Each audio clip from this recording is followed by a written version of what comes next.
And we are live. Welcome to this week's episode of MicroConf On Air. I'm your host, Rob Walling.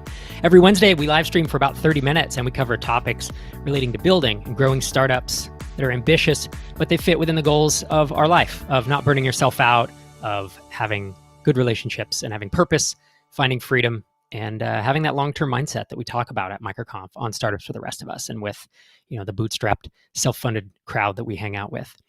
So today, I'm excited in a few minutes to welcome Christopher Gimmer. You may have heard of him. He joined me on episode 480 of Startups for the Rest of Us, and we talked about stair-stepping your way to SaaS.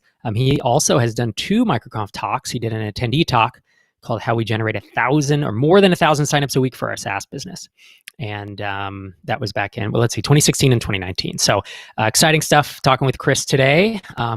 I'll have him on in just a minute, but before we dive into that, a couple housekeeping items. The first one is, hope you've been enjoying the MicroConf talks that we are putting out. We're calling a MicroConf refresh that we're putting out on the podcast feed. So if you search for MicroConf On Air in any podcatcher, you will find not only this here live stream coming to you asynchronously every Thursday morning, but every Tuesday morning, we're taking the best MicroConf talks from the past, 9 years, 19 events, almost 10 years, 19 events. We're starting with the top 5 from our playlist. And so we've worked through, talk from Jason Cohen, Joanna Wiebe, trying to think of who the third one was. I introed all of them. Patty O'Levens, Sherry Walling, my wife. And there's going to be one from me, one from Patty O'Leven. And then we're just going to roll into it. So if you're not subscribed to that, I would recommend it. It's been really cool to hear those talks and to be able to do it while I'm riding my bike or doing the dishes or what have you. So we've had a lot of positive feedback about that, and I hope you've been enjoying it. And if you haven't, MicroConf On Air, search that in any podcatcher and subscribe, or you can go to microconfpodcast.com if you want to listen in the browser. If you want to be the one person who's listening to the podcast in a browser. If you haven't already, speaking of subscribing, youtube.com/microconf is our YouTube channel, and we are releasing these live streams, and we will be releasing quite a few other videos that we released, a couple hundred this year. Of course, that was as we started getting our YouTube YouTube channel live, but youtube.com/microconf, hit the subscribe button and you'll get notified about our future live videos. Thank you as always to Basecamp and Stripe. They're our headline partners for the year. I really appreciate their investment and their faith in MicroConf. And as always, they make what we do just a little easier, and we welcome their partnership and are happy to be partnering with them in 2020. So with that, let me intro our guest today, Mr. Christopher Gimmer. He's an entrepreneur and the co-founder of Snappa. That's at snappa.com, which is a bootstrapped SaaS app that helps non-designers create online graphics. He quit his day job in 2014 to work full-time on startups, and he's launched several. You can actually hear that full story again back in Startups for the Rest of Us, episode 480, where he talked about this stair step of starting with something small and then getting a little bigger and a little bigger. And he mentioned on that show that Snappa is doing 7 figures a year now in revenue at a $10 a month price point. So really quite a unique experience. And he and his co-founder have done the majority of it with content marketing and SEO. And that's why I love having practitioners on the show, right? It's founders who have an interesting story, but who are practicing something that's pretty complicated and hard to execute and do well. And Chris and his co-founder have been doing that. So Chris, thanks so much for joining me on the show. Yeah, thanks for having me. And so I want to call out this Twitter thread. You had a tweet stream from yesterday morning, it looks like. And in it, you said, in 2016, we decided to focus heavily on content and SEO as our core marketing channel. As you can see from the graph of our organic traffic, this channel has really paid off for us. Here's some of my thoughts around growing a traffic channel. Yeah, there's the graph. Thanks, producer Xander. It's up and to the right in all the best ways. And it looks like if you did it in 2016, it was flat for really until January of 2017. So it obviously took quite a bit of time to get that going. And that whole thread is really interesting and filled with insights about about your experience doing this, starting small, building some big pieces of pillar content, getting the domain authority, and then how it gets easier from then on. So we'll talk a little bit about that today. I want to kick us off. You have mentioned this term a few times, and I've heard it before, but it's this content marketing flywheel. You want to tell, if someone's listening in the audience here, they don't know what that is, you want to let them know how you think about that? Yeah, so the way I think about a flywheel is essentially it's your marketing gets easier over time. And I think actually Rand Fishkin, the way he kind of described it, which I really like, is like there's less friction over time. So if we think about content, for example, in the beginning, it's generally really hard for a new website because they don't have the backlinks, they don't have the domain authority. So it takes a lot of work and a lot of effort to get that like first post to rank and start getting you traffic. But the reason why I love content and SEO is that it gets easier over time. And so in the beginning, and I kind of talked about this in the Twitter thread, is like we had to spend a lot of time doing, outreach and guest posting to try to build those backlinks in order to start ranking. But then, now that we're 3-4 years into it, we can publish a brand new post, and within a couple of days, we'll start ranking at the first page of Google for some keywords, just because we built up so much authority that Google knows if we're publishing something around visual content or social media, they're going to pay attention to that. So that's kind of the way I think about a flywheel, is that it's ultimately like scalable marketing, as opposed to, something like paid advertising, where typically your cost per lead tend to get more expensive as you bid for more and more ad slots. So that's kind of how I think about it. Sorry, Rob, I don't know if you just muted your mic.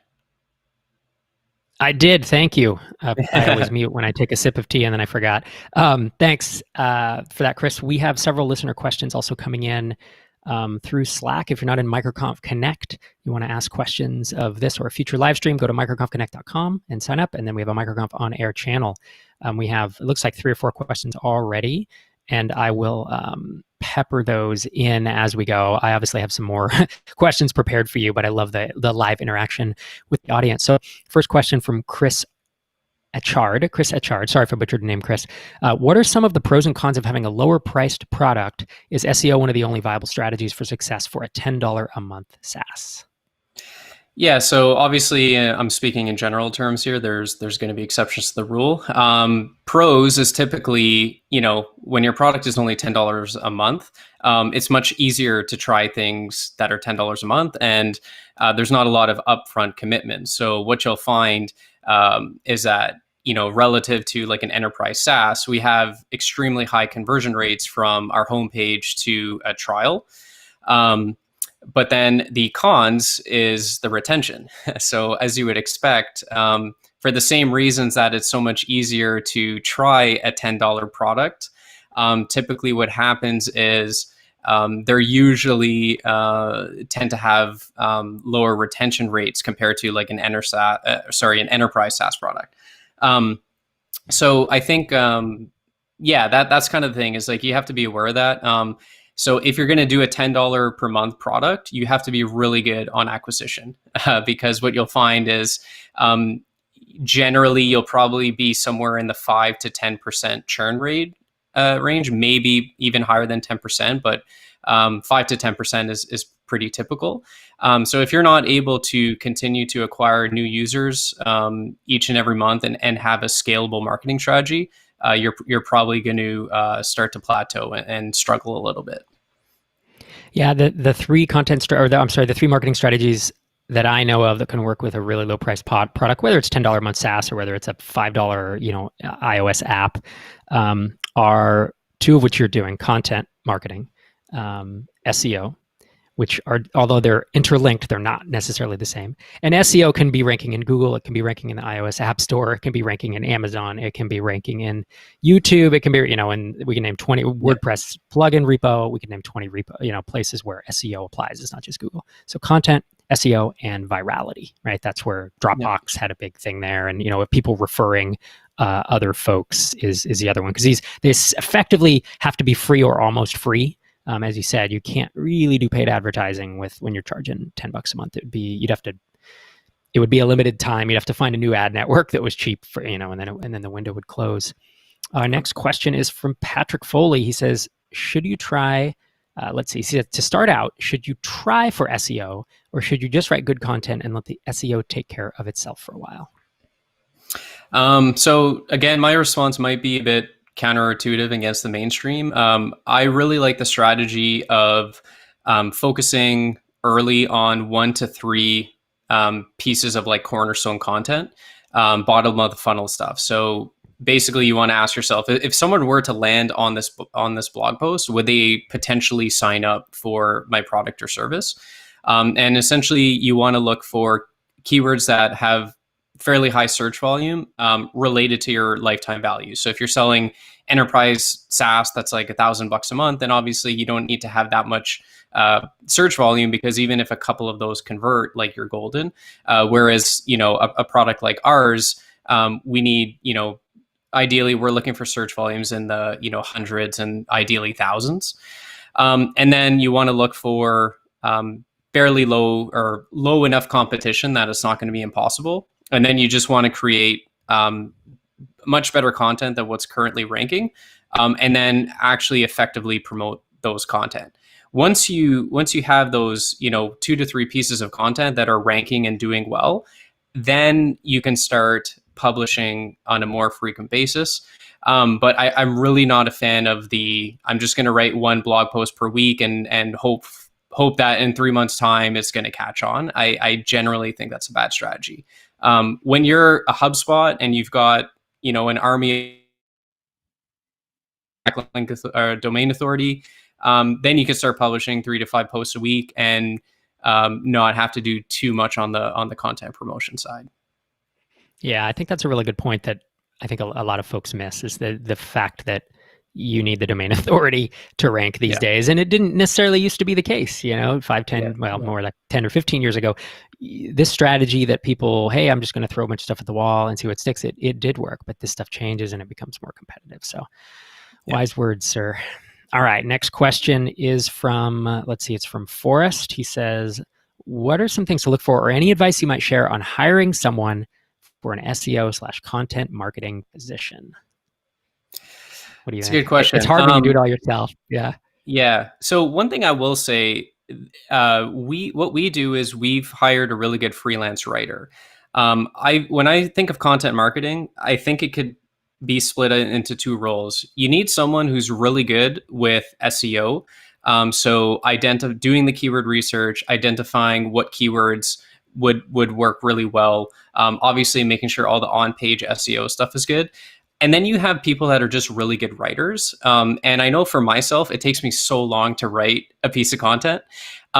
So what you could do is, I think you really have to if you're going to do this, I think you need someone in-house who can really own the marketing or SEO side of it, however you want to frame that. But what you could do is hire a writer.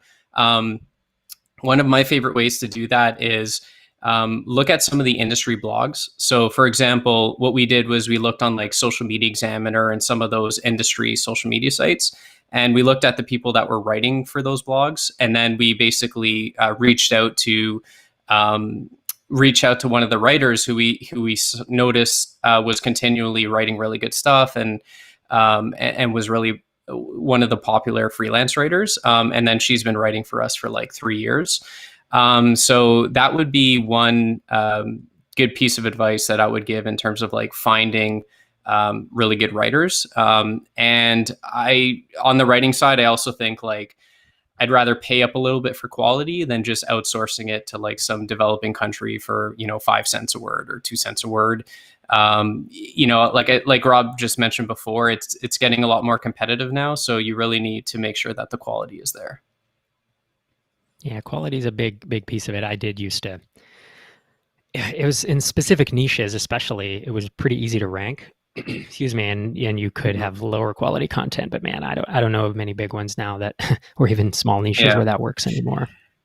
And I guess just to answer the like SEO side of it is, if you can't, the best way is just to find people that have done it, right? Yeah, it's a thing, right? Yeah. that would be like, show me, 3 articles that you ranked in Google, and what promotion did you did, like, how did you do the keyword research for this?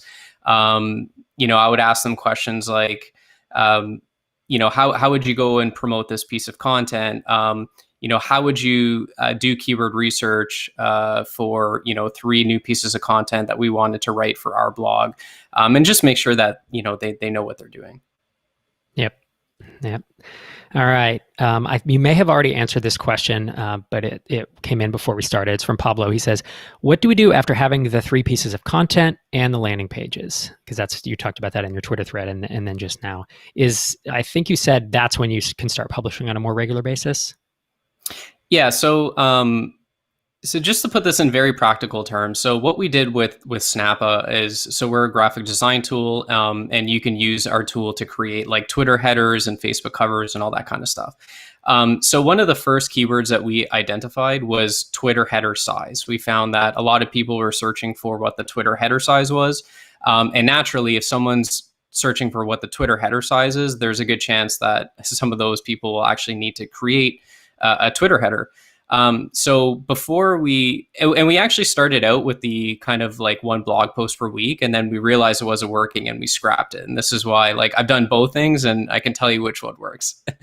And then, so once we actually wrote the guide on the Twitter header size, which we felt was much better than all the other stuff that was ranking, it had high search volume, the competition wasn't as low. Then what we did was we started promoting that content. So we would share it in communities. We manually reached out to people that were linking to some of the other articles that we felt were inferior, and kind of said, hey, like, we wrote this, which is a bit more comprehensive. Check this out. Again, that's getting a bit more difficult nowadays because there's just so many people that are kind of doing this. But I think one of the things that still works really well is guest posting. So what we would do is we would go to like an industry blog and we would say, hey, the co-founder Snappa, we're doing a lot of stuff around visual content. I would like to write a blog post about 5 tips for creating a really good Twitter header. And then one of those tips would be like, make sure you have the proper size and dimensions, and then we would link back to our own post.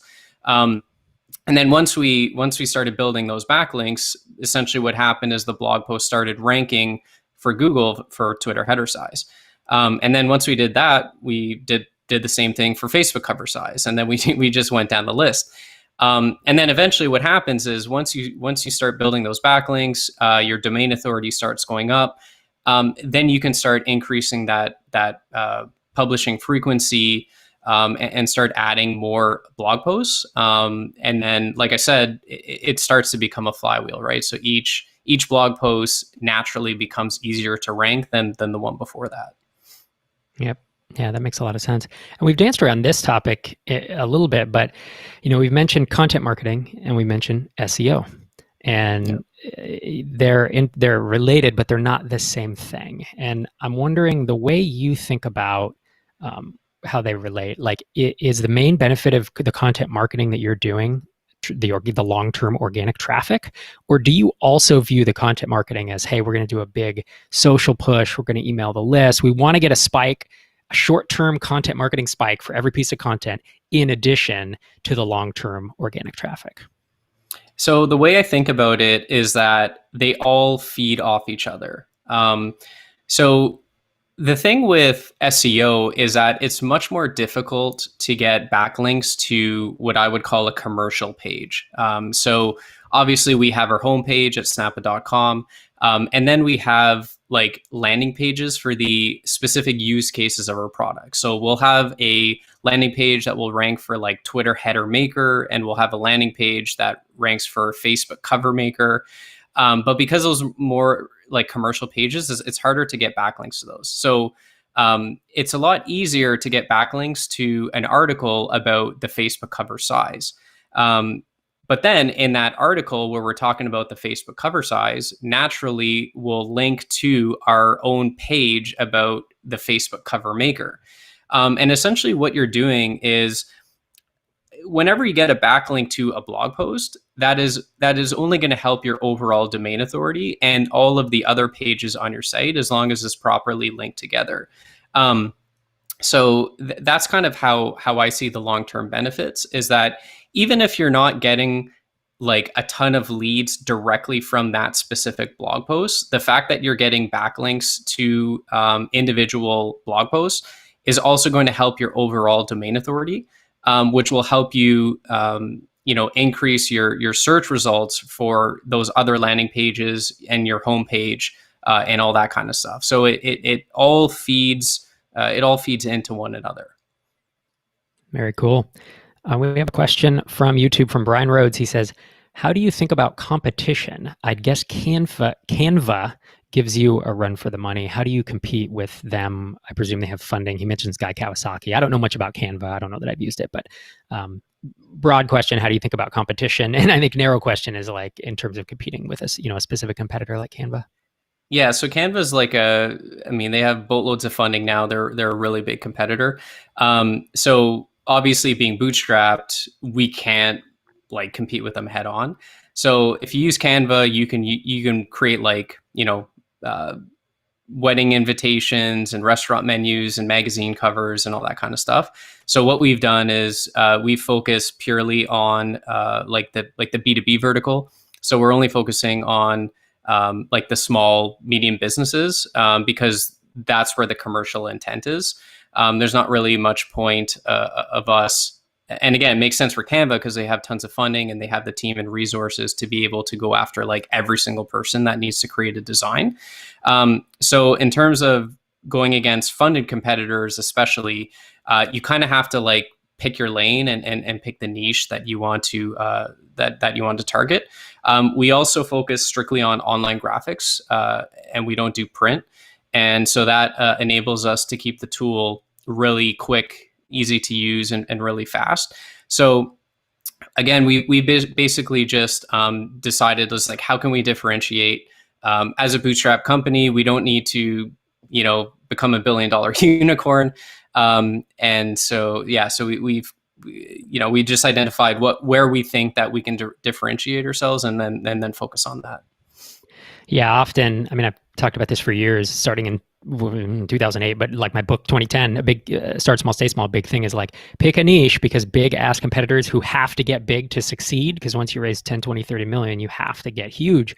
They have to ignore, they're not going to be very good at these little vertical niches. Whatever you pick, be the best, be better than them at this. It's not that hard to do it because they're a general purpose tool, and then position yourself, like you've done on your H1 is, I don't have it up right now, but it's like build social media stuff for your business. Whereas they're like, I just went to their homepage and I'm like, I don't even know what this is. That was literally, if I had heard about it, I'm sure I would know, but like it's just a general purpose tool. So that's how you can kind of use a larger competitor's strengths against them almost.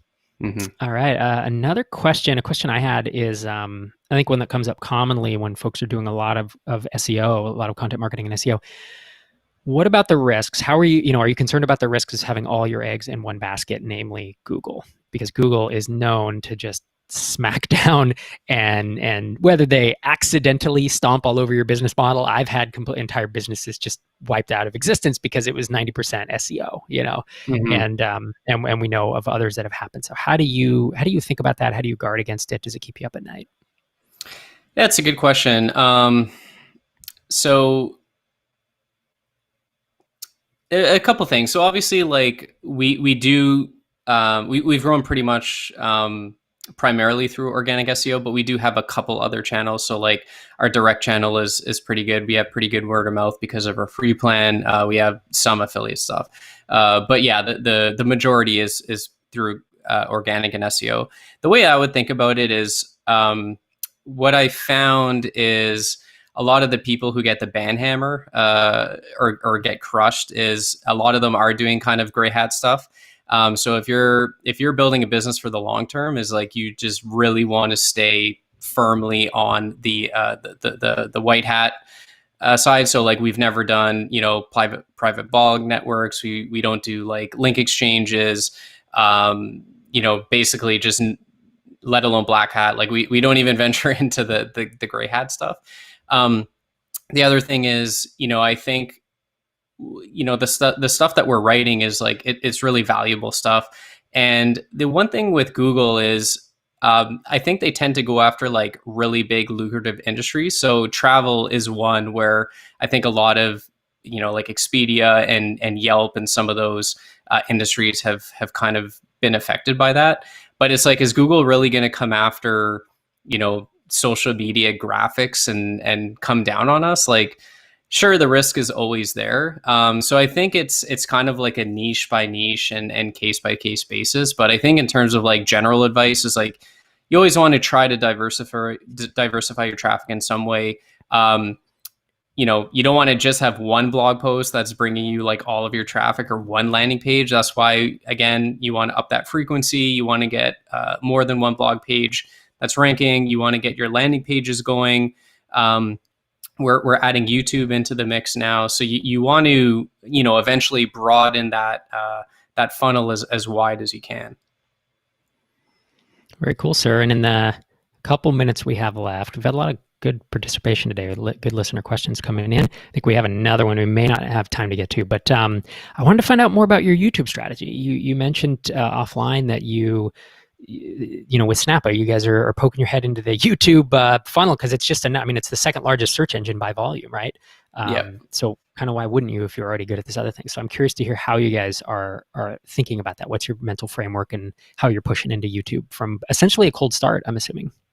Yeah. So one of the really interesting things with YouTube is there's obviously a lot of overlap with, traditional Google search.